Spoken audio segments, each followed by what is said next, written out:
Olá, boa tarde. Eu sou a professora Gabriele Francine Thanos e hoje eu vou falar com você sobre o paradigma custodial e pós-custodial. Então, essa designação do paradigma custodial e pós-custodial é trabalhado pelos professores Armando Malheiro Silva e Fernanda Ribeiro. Ambos estão vinculados à Universidade do Porto e eles escreveram diversos artigos, livros, capítulos de livros sobre a ciência da informação, e alguma dessas produções pode ser encontrado no repositório institucional da Universidade do Porto. Alguns dos livros eu destaco aqui. Todos esses 3 livros são essenciais para uma epistemologia da ciência da informação. Então, a arquivística, que trata mais especificamente da arquivologia, das ciências documentais à ciência da informação, eles trazem a trajetória histórica desde das ciências documentais, chegando na consolidação da ciência da informação. E, por último, o livro lançado A Informação, da compreensão do fenômeno à construção do objeto científico, onde o professor Armando Malheiros vai se ocupar com mais detalhes sobre o conceito de informação. Mas eu não vou ficar abordando historicamente a história da arquivologia, da biblioteconomia, da museologia e da própria ciência da informação. Como eu comentei, o foco da aula é falar do paradigma custodial e pós-custodial. O que seria isso, né? Mas para a gente entender o que é, então, esses dois paradigmas, eu vou trazer brevemente um contexto histórico. A origem das instituições de cultura, coletoras, melhor dizendo, da produção humana, arquivo, biblioteca e museu, elas surgem na antiguidade, mas não havia uma definição dessas instituições tal qual a gente conhece hoje, bem delimitadas, cada uma com sua missão, um objetivo, inclusive profissionais especializados.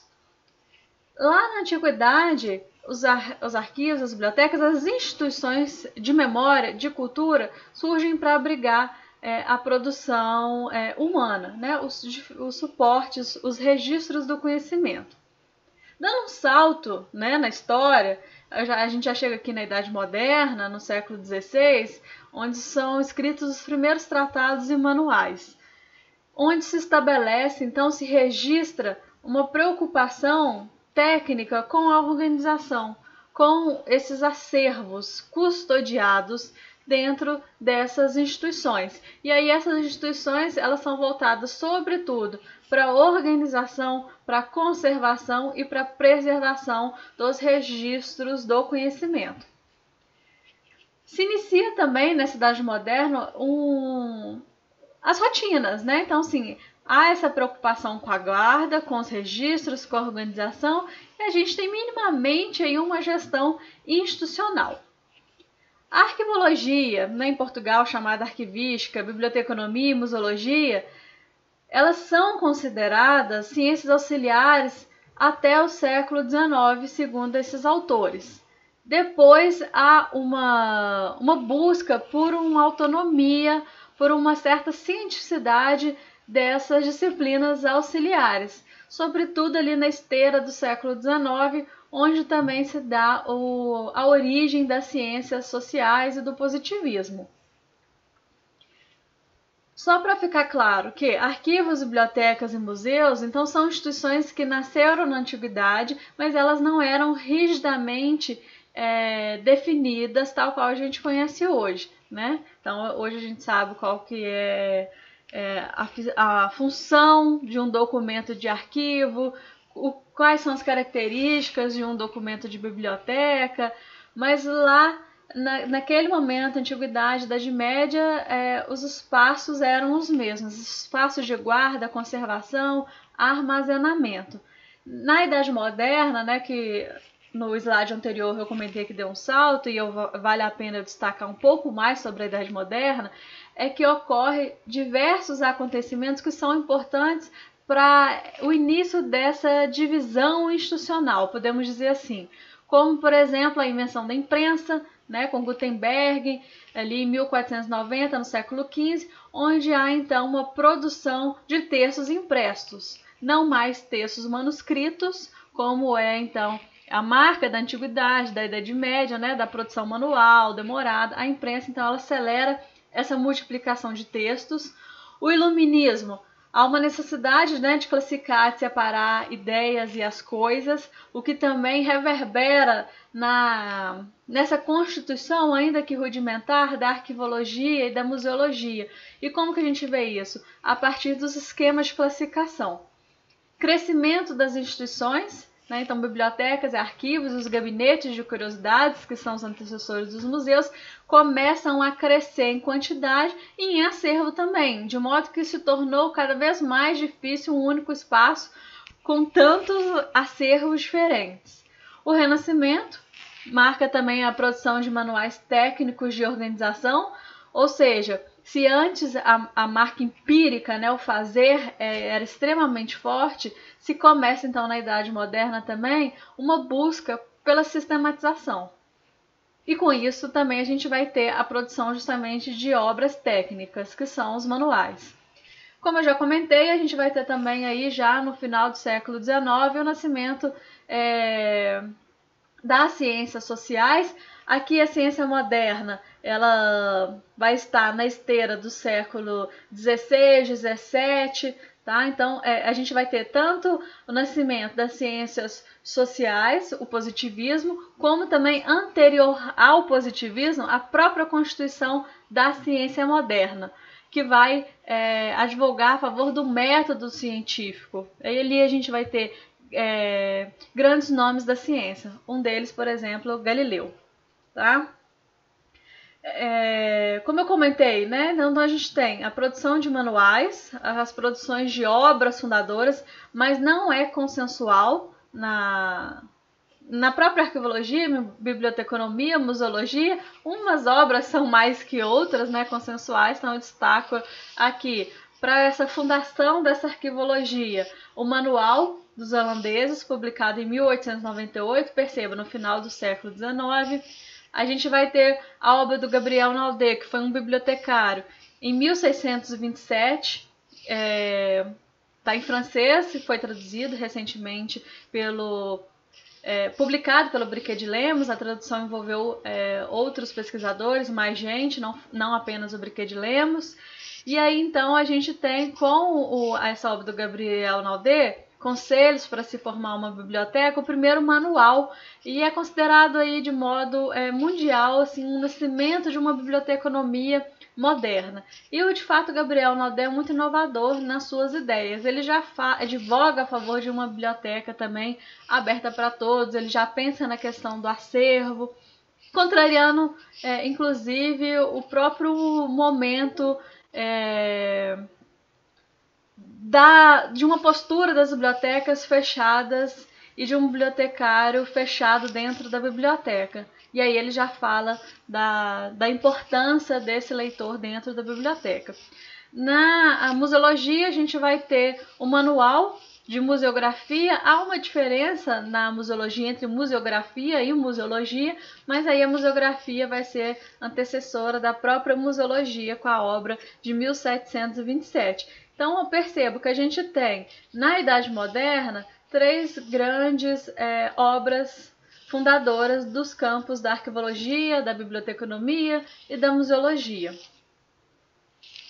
Mas elas ainda não vão ser consideradas ciências, elas estão muito marcadas por uma prática, por um fazer. E aí entra então a ideia do paradigma custodial do professor Armando e da professora Fernanda de Portugal, como eu já mostrei a foto deles no início da aula.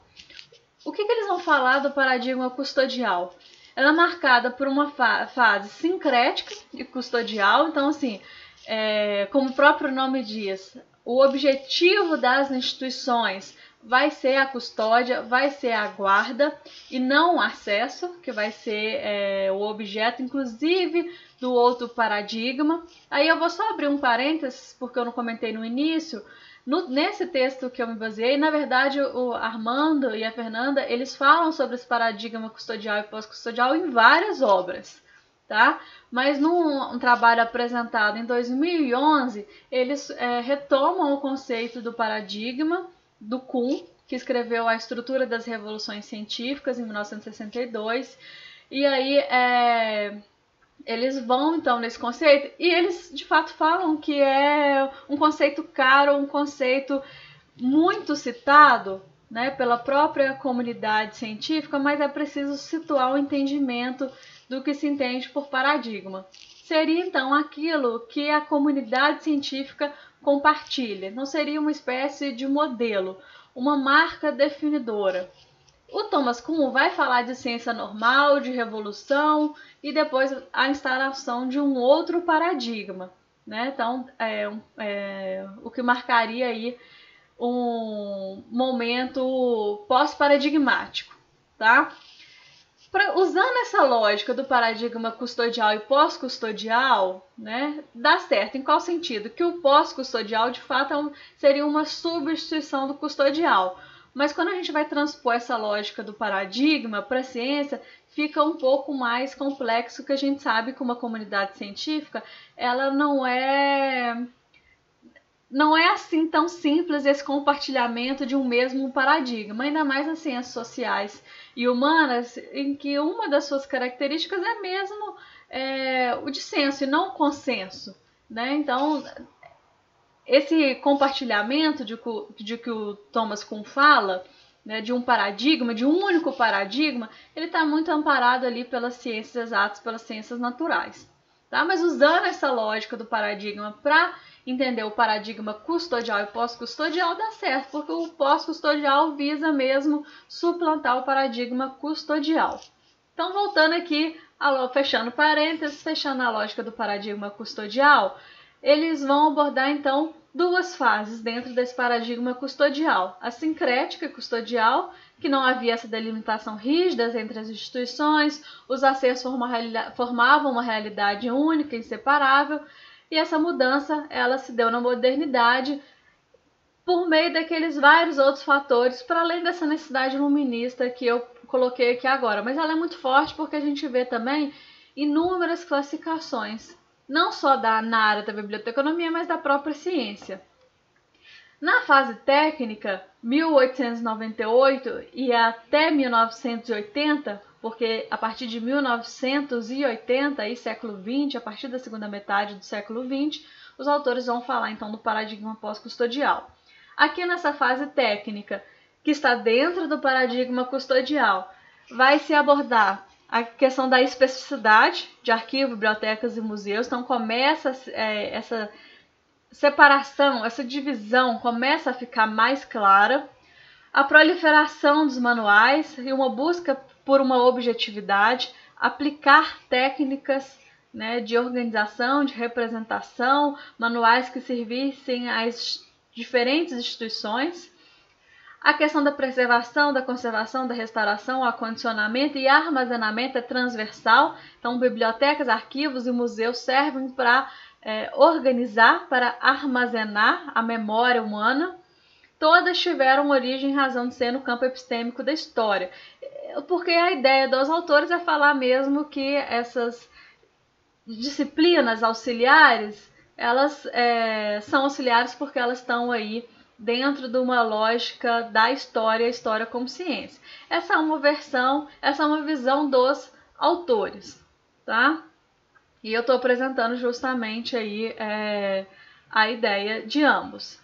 Então, o paradigma custodial, a fase sincrética e técnica são marcados por esse paradigma custodial, que também é definido como historicista, patrimonial e tecnicista.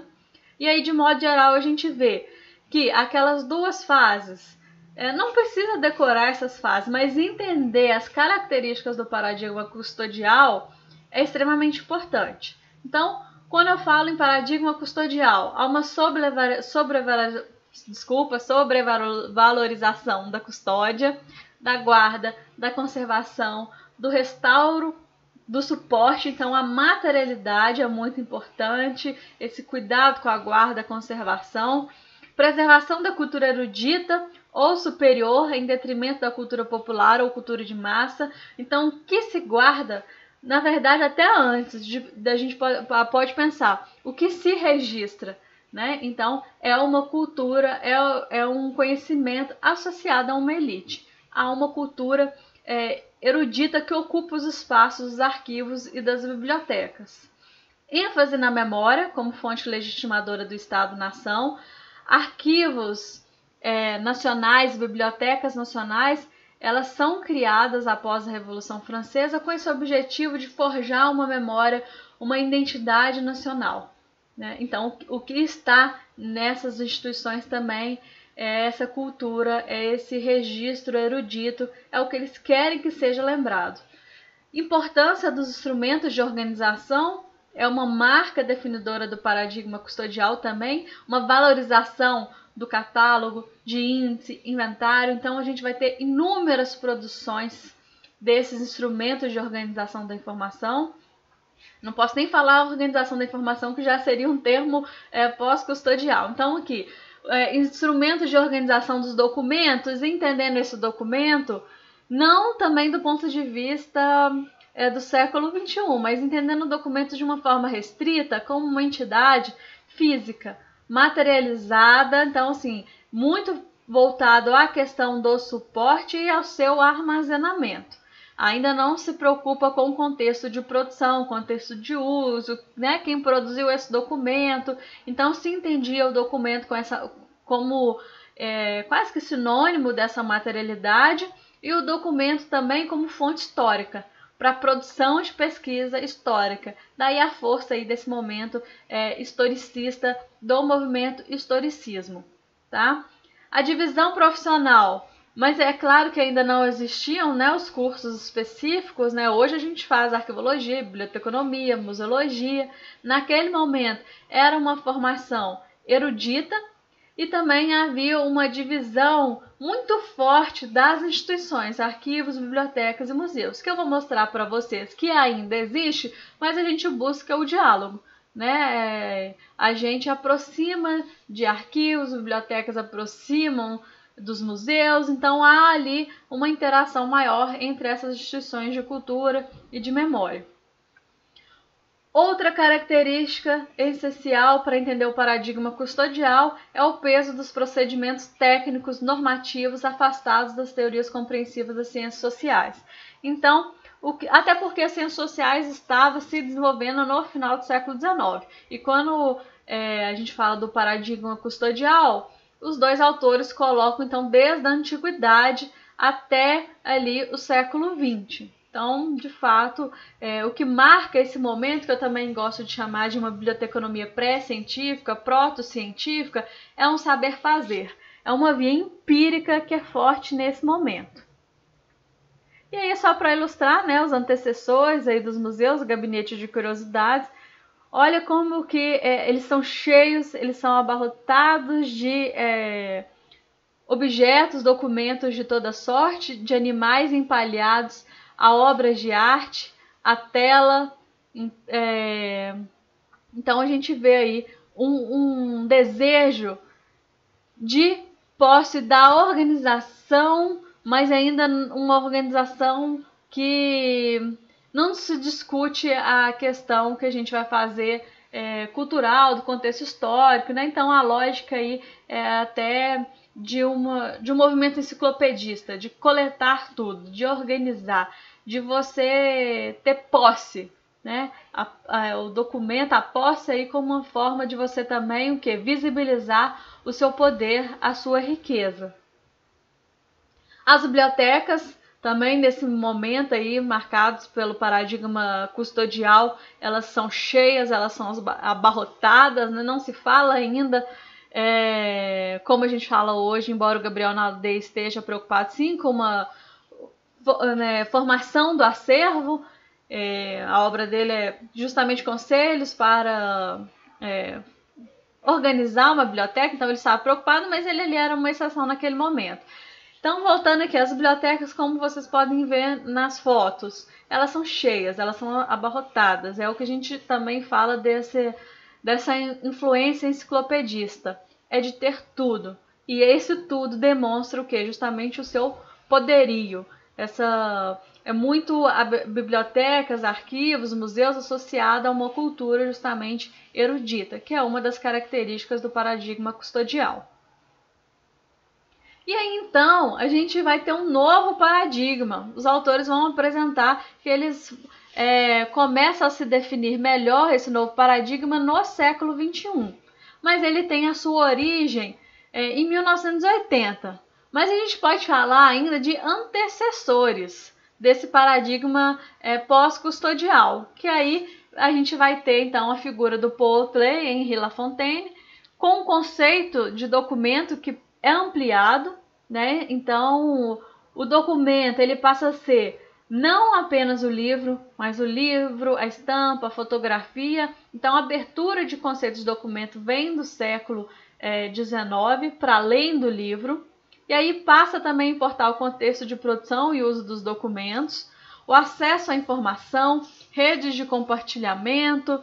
Então, o Paul e Lafontaine, quando eles idealizam um repertório bibliográfico internacional, interessava saber onde estava também o livro, né? Então, a representação, as fichas, não é o livro em si, mas saber onde está esse livro é que a tônica desse paradigma pós-custodial, até porque a gente sabe que não tem como ter mais tudo, por inúmeras questões, por dinheiro, por espaço, por pessoal, né? Também por equipe especializada.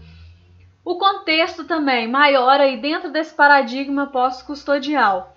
A gente vai ter o desenvolvimento de uma sociedade da informação, e aí então, em oposição a uma sociedade industrial, tecnologias da informação e comunicação, globalização, de fato, com o nascimento também da ciência da informação, que vai ter os seus antecessores na documentação. Se a gente voltar ainda mais, a gente pode associar como antecedente da ciência da informação a bibliografia. A gente tem a biblioteconomia desde a antiguidade.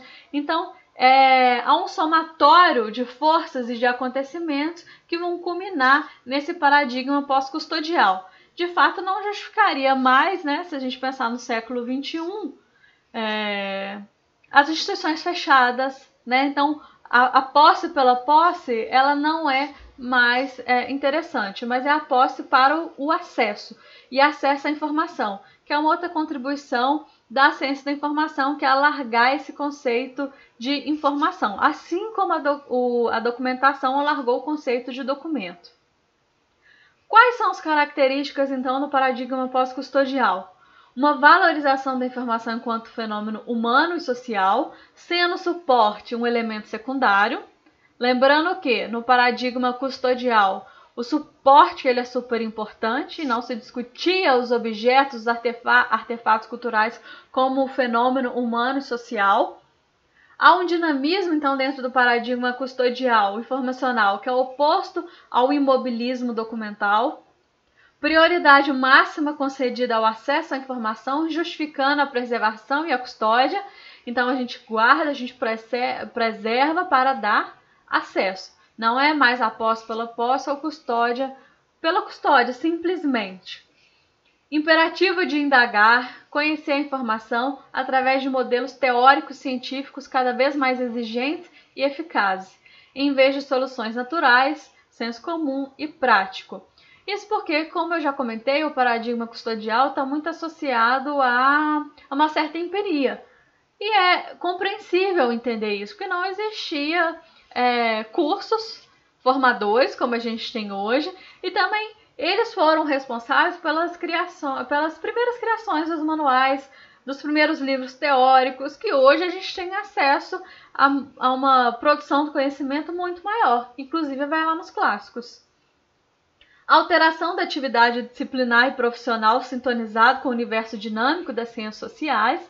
Então, as ciências sociais surgem no século XIX e, a partir de então, ela se desenvolve com muita rapidez e com várias escolas de pensamento. E a biblioteconomia e ciência da informação, ambas ciências sociais, elas vão beber, né, nessas diferentes escolas, teorias, modelos, epistemologias, que vão convocar, inclusive, um pensamento inter- e transdisciplinar. A informação passa a ser, então, no paradigma pós-custodial, objeto de estudo e trabalho dos profissionais da informação. Percebam que essa designação é que os autores utilizam, também profissional de informação, E tem uma literatura extensa sobre a história, né, desses profissionais da informação, do porquê aí desse termo. No Brasil, a gente começa a chamar então arquivistas, bibliotecários, museólogos a partir ali da década de 90 como profissionais da informação. Mas não há um consenso também quanto a esse termo.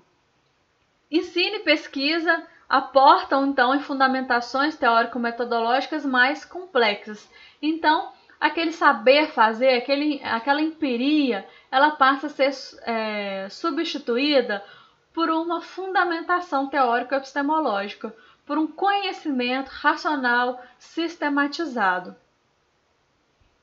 E aí eu tirei um extrato, né, desse texto que eu comentei de 2011, eu vou deixar para vocês também disponível e vou pedir licença para ler então a citação, abre aspas.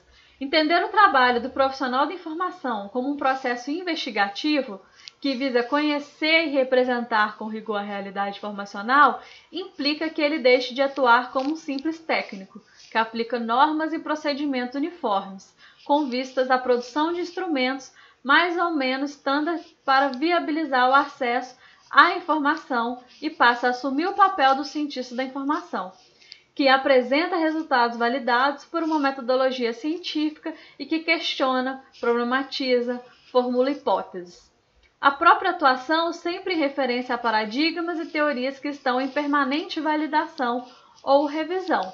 Então é interessante, se a gente compreende o paradigma custodial, a gente entende o paradigma pós-custodial, porque é bem aquela lógica do Thomas Kuhn de substituição do paradigma. Então ele se opõe, paradigma custodial e o pós-custodial. Então se um é amparado por um fazer empírico, aqui é um fazer que se ampara por um conhecimento científico, né? Então essa preocupação aí com as ciências sociais e com um conhecimento que seja, então, científico, né? Amparado por uma metodologia científica. Um conceito essencial para a ciência da informação, inclusive também para a biblioteconomia e para a gente entender esse paradigma pós-custodial, é o conceito de informação. E aí a gente tem vários autores falando o que é informação. Eu vou continuar com o professor Armando e a Fernando Ribeiro. Eles vão falar que é informação como um fenômeno humano e social que deriva de um sujeito que pensa, conhece, se emociona e interage com o mundo sensível à sua volta e a comunidade dos sujeitos que se comunicam entre si. Então é interessante entender essa informação. Se ela é um fenômeno humano e social, ela é construída também no tempo, espaço histórico por um sujeito que traz intencionalidades, traz suas marcas de vida, traz relações de poder. Então, não é uma informação neutra, imparcial. Interessante a gente perceber essa informação como um fenômeno humano e social desse sujeito, percebam, que também é um indivíduo e localizado dentro de uma sociedade. O conceito, então, abre aspas, de informação para esses autores, aqui eu tirei do livro, né? Então, no último livro do Armando Silva, de 2006, que ele vai falar que é um conjunto estruturado de representações mentais e emocionais codificadas, signos e símbolos e modeladas pela interação social, passível de serem registradas num qualquer suporte material, papel, filme, banda magnética, disco compacto, etc. E, portanto, comunicadas de forma assíncrona e multidirecionada. Então, é interessante a gente perceber que há um alargamento do entendimento do conceito de informação, sem perder de vista o fenômeno humano e social, mas aí como um conjunto estruturado de representações emocionais e mentais, independente do suporte. O suporte, ele é um meio, mas aí a gente vai pensar então no suporte, vai pensar nesse contexto de produção e a gente vai pensar também em outras características que vão alicerçar esse conceito de informação. Aí tem a informação que é estruturada, né, pela ação humana e social, que é um ato individual ou coletivo que funda e modela estruturalmente a informação. A informação, ela passa também por uma integração dinâmica do ato informacional, que resulta das condições e circunstâncias internas e externas das ações. A enunciação, máxima ou mínima do sentido ativo, ou seja, da ação fundadora da informação. A gente tem características como a quantificação, codificação linguística, numérica, figurativa, mensurável, a reprodutividade, reproduzível sem limites, a possibilidade também de retenção e memorização, e a transmissibilidade, que é a reprodução informacional. E a informação também, como eu comentei, tem uma literatura extensa, a gente percebe que é sempre um conceito que está associado com o conceito muito importante também, muito caro à nossa área, que é o de comunicação. Comunicação, conhecimento, então são conceitos que estão intimamente relacionados e que fundam esse conceito de informação. Aqui eu trouxe algumas imagens para mostrar esse paradigma pós-custodial, porque se antes, né, os precursores dos museus, os gabinetes de curiosidades, eram espaços lotados de objetos, aqui a gente pode ter, no século XXI, museus sem acervo, né? O que seria impensável antes dentro de um paradigma custodial. É claro que esse exemplo também é o exemplo também sem acervo nenhum, né? Também não é para se pensar um museu sem acervo ou biblioteca sem acervo, mas eu quis radicalizar com esse conceito aí do Museu da Língua Portuguesa, que fica em São Paulo. Que infelizmente pegou fogo, né? Porque as instituições de memória, arquivos, bibliotecas e museus passam por essa triste realidade, muito pelo descaso público. Então, esse museu ia ser reaberto, e aí então a gente espera, ansiosos pela essa abertura desse museu. Aqui, dentro daí dos exemplos também mais radicais, a gente tem a ideia de ecomuseu. Então, museus que estão integrados na comunidade. Então, pensar o museu como um fenômeno. E aí a coleção é o patrimônio de todos, não mais aquele patrimônio de alguns, de uma cultura, como sinônimo de poder.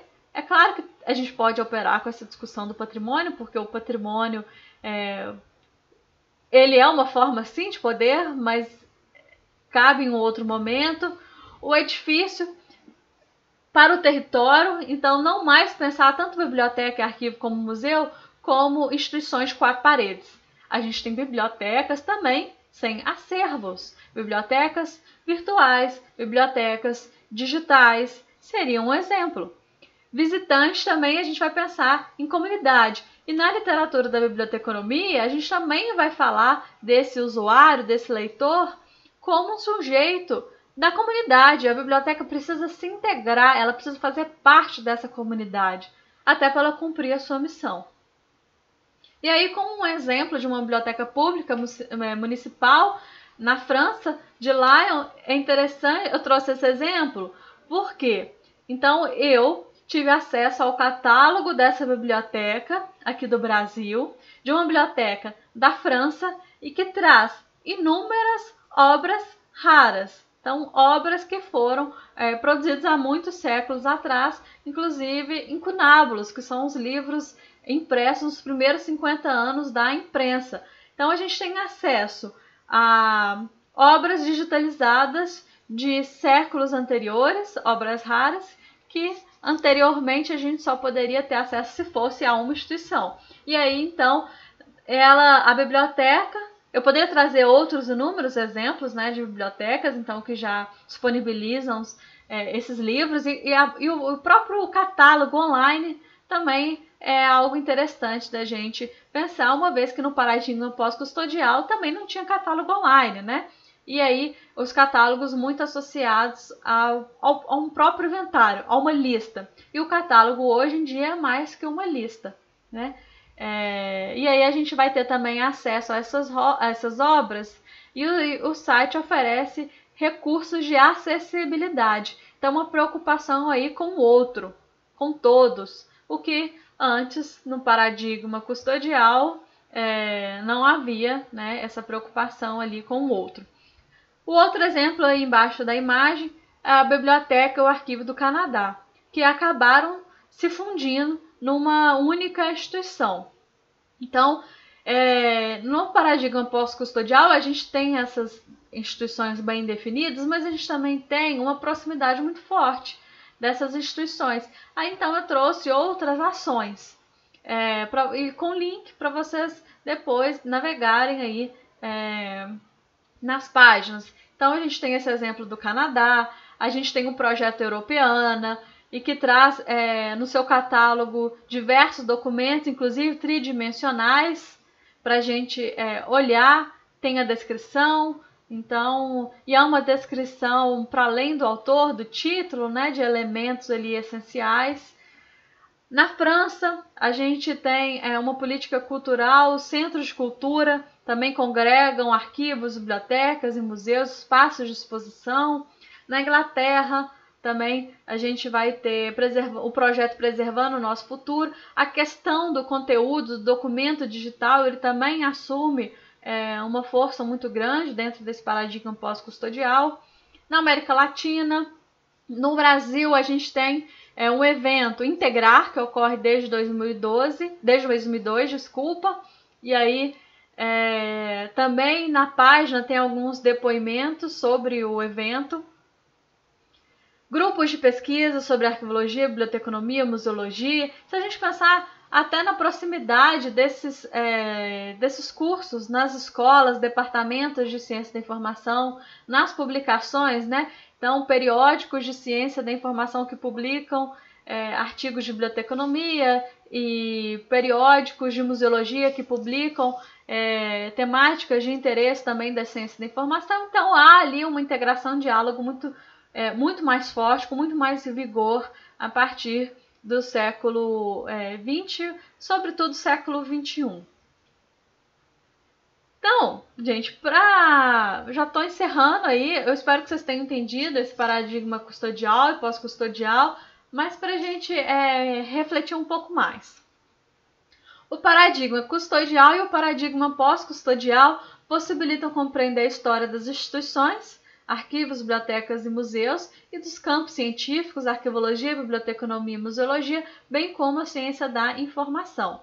Aí, acho que vale uma nota explicativa, sou eu, Gabriele, que chamo esses campos de arquivologia, os campos de arquivologia, biblioteconomia, museologia e ciência da informação, de campos científicos, tá? Porque é uma influência aí bastante clara do Pierre Bourdieu quando ele vai trabalhar com o conceito de campo, em que eu advogo a favor do entendimento da arquivologia, biblioteconomia, museologia e ciência da informação como campos distintos, porém extremamente interdisciplinares, estabelecem um diálogo que é importante, assim como também as instituições. Mas o paradigma custodial e pós-custodial dos professores, né, que embasam essa aula, eles me possibilitam olhar para essa trajetória dos arquivos, das bibliotecas e dos museus. E aí a gente consegue também localizar esse paradigma pós-custodial e as suas influências nesses campos a partir aí, do século XX. O paradigma pós-custodial tem suas raízes na documentação, e a ciência da informação e biblioteconomia localizam-se atualmente dentro desse paradigma, afastando-se do paradigma anterior voltado para a custódia. Então, esse paradigma pós-custodial, ele vai ter sua influência, suas raízes sim na documentação, Poulter e Lafontaine, no final do século XIX, que ampliam o conceito de documento e estão falando também numa rede, numa cooperação, nesse acesso desse documento e não ancorado numa posse, na custódia. O paradigma custodial aproximam-se das características do paradigma do acervo e o paradigma pós-custodial do paradigma da informação ou da apropriação da informação. Por que eu deixei essa frase para o final? Porque a gente não tem só o paradigma custodial e pós-custodial na literatura. A gente tem o paradigma do acervo com Teixeira Coelho Neto, que vai falar sobre isso. O paradigma da informação, da apropriação. A gente também tem os professores da USP que vão falar de outros paradigmas. Então, como eu comentei, as ciências sociais ela é ampla, ela apresenta diversos modelos, diversas teorias e posicionamentos, então a gente vai ter outros paradigmas. Mas esse paradigma da informação e da apropriação da informação, ele encontra, sim, uma conexão com esse paradigma pós-custodial. E aí, agora, para encerrar, é algo que eu destaquei depois de ter feito essa aula. Eu voltei ao livro do Ranganathan, né, um indiano que escreveu As 5 Leis da Biblioteconomia, a primeira edição de 1931. Ele traz vários relatos. E em 1931, início do século XX. Por quê? Também não é para decorar que a partir do século XX estamos no paradigma pós-custodial. Sim, estamos, mas calma, a gente precisa também se manter vigilante para bibliotecas e arquivos e museus se preocuparem então com o acesso, com os acervos para além ali da posse, da custódia que o paradigma custodial advoga. Então, a gente precisa se manter sempre em vigilância para, de fato, fazer valer esse paradigma pós-custodial. Mas vamos lá. Eu vou ler. Diálogo com o professor de filosofia. Abre aspas. Onde estão os seus livros, meu amigo? Estes 10 armários estão cheios deles. Gastei 100 rúpias na compra de cada um desses armários confeccionados especialmente para isso, etc, etc, etc. Mas, querido professor, por que cobriu essas belas portas de vidro transparente com essas horríveis folhas de papel pardo? Você não sabe como as visitas me incomodam. Se eu não colocar este papel pardo, verão os livros através do vidro. E aí pedirão ou este ou aquele e terei que retirar todos os livros. Então é interessante da gente perceber que esse relato ele está associado ao século XX, mas como há uma mentalidade custodial, né, de guarda, de posse do livro. Então é por isso que eu falo que a gente tem que nos vigiar para ver se a gente está possibilitando o acesso a todos da melhor forma, porque como já dizia o próprio Ranganathan na sua primeira lei, são 5 leis, a primeira lei, os livros são para usar. E aí o outro exemplo é de um bibliotecário de Harvard, ele vai do século XX, percebam. Este, certa vez, tendo terminado o inventário da biblioteca, foi visto cruzando o campus, com um sorriso particularmente feliz. Perguntado qual o motivo de seu humor excepcionalmente agradável, exclamou orgulhoso. Todos os livros estão na biblioteca, menos 2. Agassiz está com eles e eu vou buscá-los. Então, esse relato demonstra como o bibliotecário está feliz, de fato, com todos os livros na biblioteca. Mas aí, me parece que é um sentimento de posse, né? De uma custódia muito forte. E quem trabalha em biblioteca sabe que é comum o extravio, a perda, os livros são para usar, os livros são emprestados, né? Então, aí da gente ficar atento quanto a essa questão dos livros são para usar. Muito bem, gente? Então é isso. Eu espero que vocês tenham entendido um pouco desse paradigma custodial, pós-custodial. A aula de hoje não dispensa a leitura dos textos, então vão atrás da produção acadêmica, científica do Armando, da Fernanda, que é extensa, e eles abordam o paradigma custodial e pós-custodial em várias das suas produções. Muito bem? Então me despeço aqui. Até mais!